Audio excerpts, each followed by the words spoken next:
The alarm did not sound like an alarm. It sounded like silence, and that silence was the loudest thing I had ever heard in my life. I was standing in the observation deck of Station Meridian, 300 kilometers above the Pacific, when the tracking board went dark for exactly 4 seconds. 4 seconds of nothing, and then every screen around me lit up with a single shape entering the outer edge of the solar system. My name is Daniel Ashford, and for 11 years my job had been to wait for this exact moment. Not to panic, not to warn the world, just to watch, and to make sure the world kept sleeping a little longer. Beside me, Laura Bennett didn't even look up from her console. Her fingers moved fast, calm, like she was closing out a normal shift instead of confirming the arrival of a species that had been quietly studying us for 3 decades. "They're right on schedule," she said. "Give or take a year." "You almost sound disappointed," I said. I had money on next spring. That was the kind of place we worked in, a room full of people who had trained their whole lives for a moment most of humanity would never learn about, and we still had time to joke about betting pools. It wasn't because we didn't understand the size of what was happening. It was because we understood it too well, and humor was the only thing keeping our hands steady. The ship on the screen wasn't small. It was not a scout drone, not a probe, not one of the quiet listening devices we had caught and studied a dozen times over the years. This was a vessel built to be seen, built to announce itself. It moved with the unhurried confidence of something that had never once considered the possibility of resistance. Peter Collins, our section lead, walked in still holding his coffee, and for a man watching an alien warship cross the orbit of Neptune, he looked remarkably unbothered. "Confirmed designation," he said. "Matches the pattern from the 2041 intercept," Laura answered. "Same hull signature, scaled up. This isn't a scout. This is a delegation ship." "Then they're finally ready to introduce themselves," Peter said. "Get the translation models running. And somebody wake up the council liaison. Gently.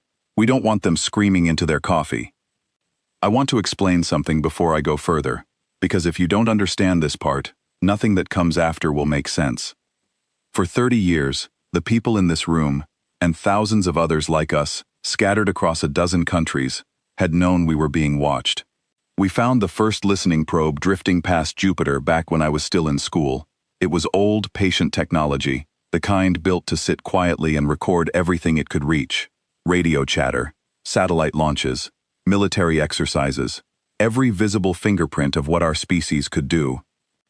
The people in charge back then had 2 choices: show the truth and risk drawing attention before we were ready, or show them exactly what they expected to see and use the years that bought us to become something they wouldn't expect at all.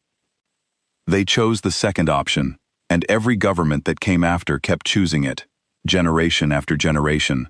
Because once you start telling a story like that, stopping halfway is more dangerous than never starting. So the world the aliens had been watching for 3 decades was mostly real, and mostly a costume. Our public satellites were old designs, slow and blind on purpose, while quieter constructions moved dark and unlisted in higher orbits. Our militaries ran outdated drills for anyone listening in, while actual doctrine and actual hardware existed in programs that didn't appear on any budget anyone could search. Every leaked document, every grainy image of an advanced weapons test that showed up on questionable corners of the internet had been placed there on purpose, engineered to look like sloppy secrecy instead of the layered deception it actually was. We let them believe we were a species, still arguing about who owned which patch of ocean, still flying rockets held together with old generation engines, still years away from real spaceflight, and the entire time, in facilities most of our own citizens didn't know existed, we were becoming something else. I didn't design any of it. I was born into the 3rd generation of people trained to maintain it. My grandmother had been part of the original planning group. My mother had spent her whole career managing the public illusion, feeding the world exactly the kind of technological progress that looked impressive to us and pathetic to anyone with real interstellar capability. And now it was my turn to sit in this room and watch the payoff of a lie longer than my own life. The delegation ship slowed as it crossed the orbit of Mars, and our monitoring network tracked every micro-adjustment of its course with a precision that would have terrified them if they'd known we had it. They didn't. Their scans, as far as we could tell, were reading exactly what we wanted them to read. Old infrastructure, slow reaction times, a species still finding its feet. "They're broadcasting," Laura said, and the whole room went quiet.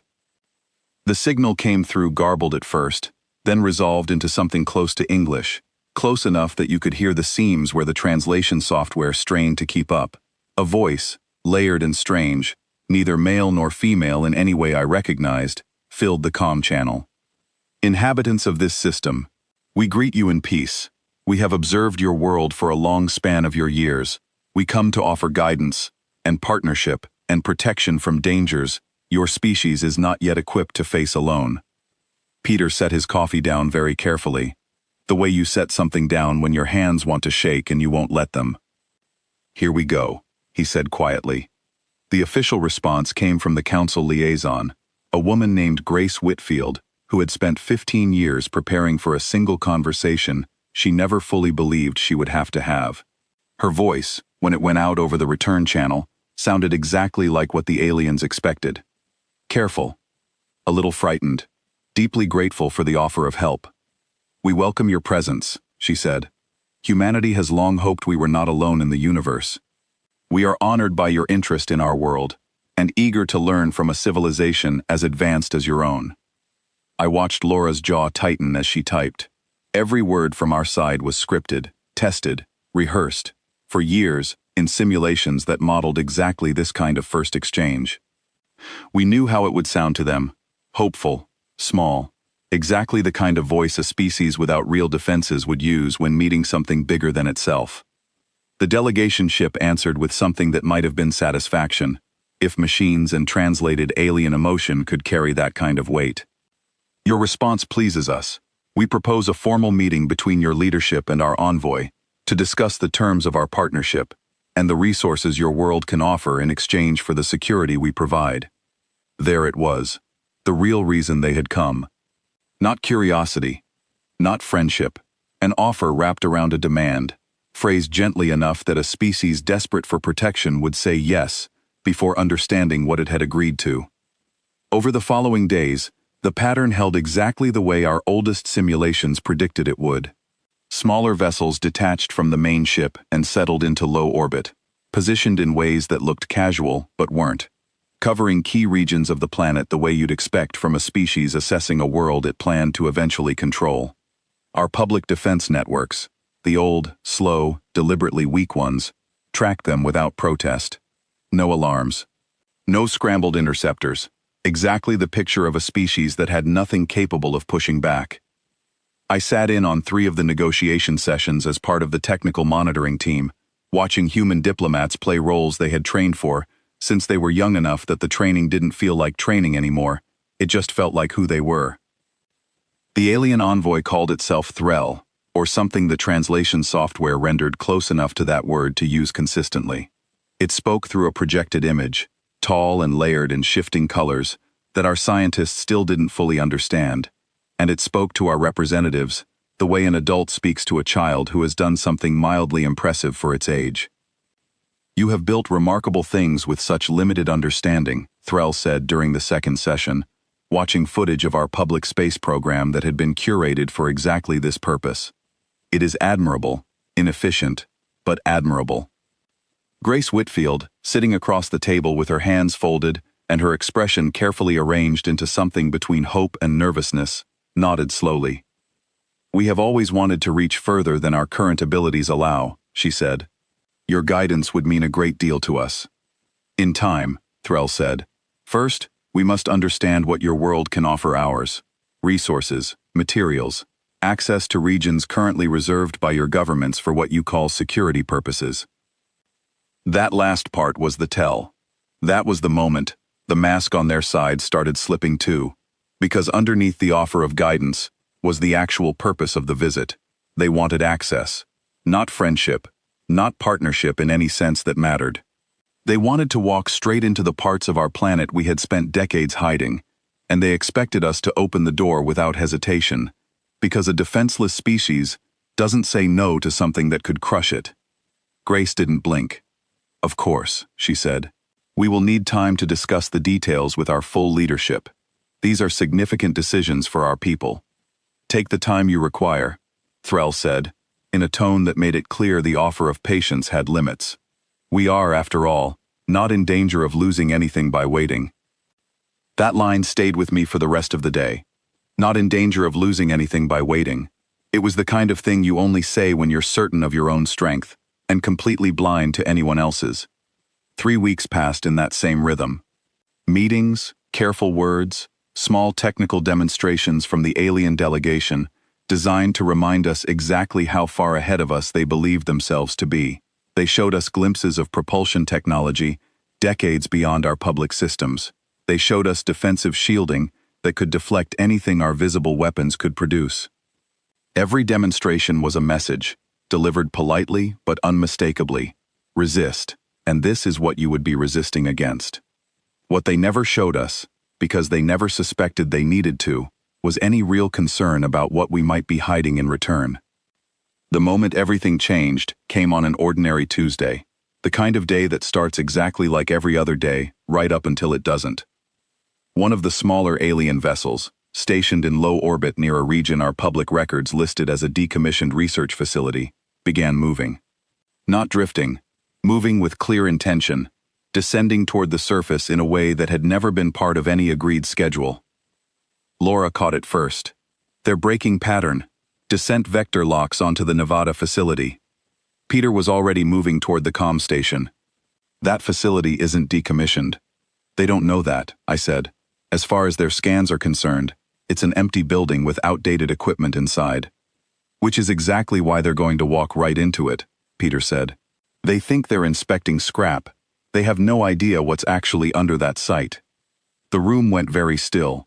This was the moment every simulation, every drill, every year of preparation had been built around. Not a battle, not an attack. A single overstep, a small act of taking without asking, made by a species that had never once imagined the possibility of consequences. Grace's voice came through the comm from the negotiation chamber, tight and controlled. They're not responding to contact attempts. They've stopped acknowledging our channel.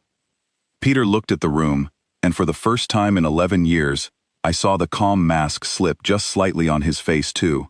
Not fear, something closer to readiness. Authorize response protocol, he said. Tier 1. Nothing more, nothing less. Here is where I need you to understand what the Nevada facility actually was, because the alien scans had been fed exactly the story we wanted them to believe. On paper, in every satellite image and every energy signature they had ever recorded, it was an old research site, decommissioned years earlier, home to nothing more advanced than dust and outdated wiring. In reality, it was one of 11 facilities across the planet where the real version of human progress had been built in complete secrecy. Beneath that unremarkable surface sat systems designed and refined over 3 decades, specifically for a moment like this one. Not to attack, not to provoke, to respond, clearly and undeniably, the instant someone decided our stated weakness was an invitation. The alien vessel descended through what its sensors told it was empty airspace, confident enough in its own assessment that it didn't bother scanning twice. As it closed within range of the facility, our systems activated, not with violence, but with a demonstration precise enough to remove any doubt. A field of energy, generated by technology the alien delegation had no record of, and no reason to expect, rose around their vessel and locked its systems into place. Not destroyed, not harmed, simply, completely held. I watched the readings scroll across our screens in real time, the alien ship's own diagnostic chatter picked up by our monitoring network, and for the first time since this entire operation began, I heard something in their transmissions that sounded unmistakably like confusion. Unknown field detected, their system reported, translated a half-second later by our software. Propulsion offline, shielding offline, source unidentified. Peter allowed himself the smallest smile I had seen from him in years. Now they know, he said. Threll's voice came through the main channel minutes later, and the tone had changed completely. Gone was the calm, patient superiority of the past 3 weeks. In its place was something sharper, something closer to alarm. Explain this interference. Our vessel has been disabled, without warning or provocation. Grace's response. when it came, carried none of the careful nervousness she had used in every previous conversation. Her voice was steady, measured, and for the first time, entirely honest. Your vessel entered a restricted area without authorization, attempting to access technology and resources that were never offered as part of our discussions. We asked for patience while we made our decisions. Instead, you decided to take before we had agreed to give. You have no capability to interfere with our systems, Threll said, and I could hear, even through translation software, that the certainty in that sentence was already cracking. Your technology is decades behind our own. That was the impression we allowed you to have, Grace said. It was never the truth. The silence that followed lasted almost a full minute. On our screens, more of our facilities across the planet began reporting activity, not aggressive, not expansive, simply present in a way they had never been visible before. Defense grids that had existed for years under complete secrecy came online in careful, controlled sequence, not to threaten the alien fleet, but to make absolutely certain they understood the scale of what had been hidden from them. Laura leaned toward me, her voice quiet enough that only I could hear it. Look at their fleet formation, they're pulling back. She was right. Across every screen tracking the delegation's remaining ships, the loose, confident positioning they had held for 3 weeks was tightening into something far more cautious. Ships that had drifted casually near key regions of the planet were repositioning, putting distance between themselves and facilities they had assumed were harmless. Threll's voice returned, and this time it carried none of the earlier condescension. You allowed us to believe your world was without meaningful defense. Yes, Grace said simply. For what purpose? If you possess this capability, why not simply reveal it and avoid this entire exchange? Grace paused, and when she answered, her voice held something I hadn't expected to hear in that moment. Not triumph, something closer to weariness, the exhaustion of a species that had spent generations preparing for a threat it hoped might never actually arrive. Because revealing strength too early invites conflict from those who feel threatened by it, she said. And because we have learned across our own history that a species left alone to grow tends to make wiser choices than one forced to prove itself before it is ready. We hoped you would offer honest partnership. Instead, you offered kindness with conditions, and demanded access the moment patience became inconvenient for you. Another long pause stretched across the channel. On our screens, the disabled vessel remained held in place. Its crew, whatever they were, no doubt working through the same disorientation their commander was expressing through the comm. What do you require for its release? Threll finally asked. An honest conversation, Grace said. The kind we should have had from the beginning. No conditions disguised as generosity. No assumptions about what our silence meant.